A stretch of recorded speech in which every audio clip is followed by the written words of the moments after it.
action shall be taken with immediate effect towards the realization of the new budget. 47 state corporations with overlapping and duplicating functions will be dissolved, resulting in the elimination of their operational and maintenance costs, and their functions will be integrated into the respective line ministries. Staff currently employed by the affected corporations will be transferred to ministries and other state agencies within government. The decision to fill the position of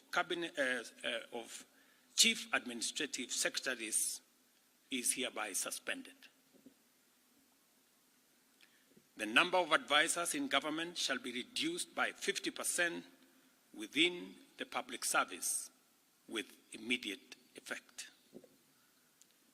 Budget lines providing for the operations of the Office of the First Lady, the spouse of the Deputy President, and the Prime Cabinet Secretary will be removed. Similarly, the budget provisions for confidential budgets in various executive offices, including my own office, have been removed, and the budget for renovations across government reduced by 50%. Henceforth, public servants who attain the retirement age of 60 shall be required to immediately proceed on retirement with no extensions to their tenure of service whatsoever. The purchase of new motor vehicles by the government is suspended for 12 months, except for security agencies, while a new policy on transport for public officers will be developed. All non-essential travel by state and public officers is hereby suspended.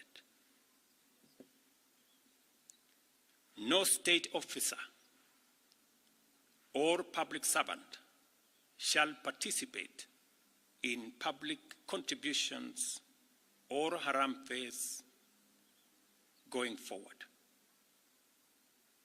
The Attorney General is hereby directed to prepare and submit legislation to this effect and develop a mechanism for structured and transparent contributions for public, charitable, and philanthropic purposes.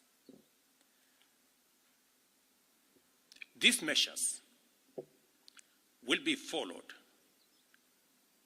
by changes in government that I will be making shortly.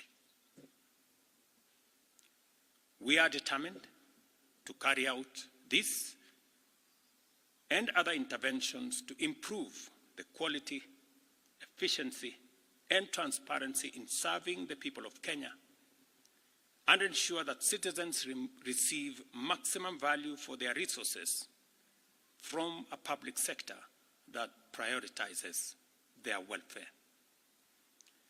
I believe these changes will set out our country on a trajectory towards economic transformation, enabling us to achieve the strategic objectives of the bottom-up economic transformation agenda and deliver our commitment to radically enhance opportunities for all Kenyans and transform our country.